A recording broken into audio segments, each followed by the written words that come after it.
ஹாய்ங்க. எல்லாருக்கும் இனிய பொங்கல் நல்வாழ்த்துக்கள். இது வந்து பொங்கலுக்கு முன்னாடி நாள் தாங்க சங்கராந்தி சாமி கும்பிட்ருந்தோம். சாம்பார், அவரைக்காய் சாம்பாரும், அதுக்கப்புறம் பார்த்திங்கன்னா மஞ்சள் பூசணியில் பொரியலும் பண்ணியிருந்தேன். பொங்கல் கொண்டாட இன்ட்ரெஸ்ட் இல்லை அப்படிங்கிறதுனாலே என்னவோ தெரிலங்க. எதுவுமே தோணலை. சரி பாப்பா கேட்பாளே அப்படின்னு சொல்லிட்டு மார்னிங் வந்துட்டு இன்ஸ்டா பாட்டில் தான் இந்த வருஷம் பொங்கல் வச்சுருந்தேன்.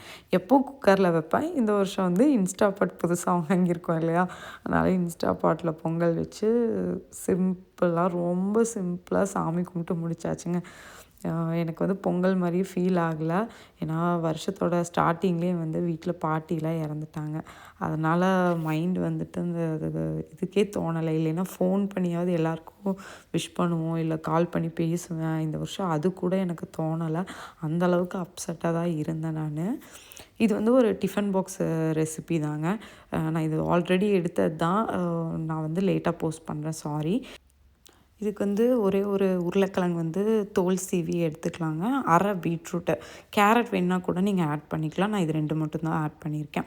நல்லா துருவிட்டு அதில் வந்து 1½ கப்புக்கு வந்துட்டு 2 டேபிள் ஸ்பூன் வந்துட்டு கடலை மாவு, அதுக்கப்புறம் உப்பு, சீரகங்க. நீங்கள் தூளாக போட்டாலும் ஓகேலாம், இல்லை முழுசாக போட்டாலும் ஓகே தான்.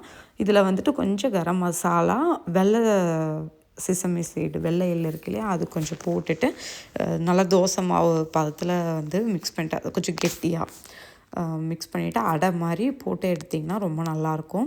பாப்பாவுக்கு இதுதான் டிஃபன் பாக்ஸுக்கு வந்து ரெடி பண்ணி கொடுத்துருந்தேன்.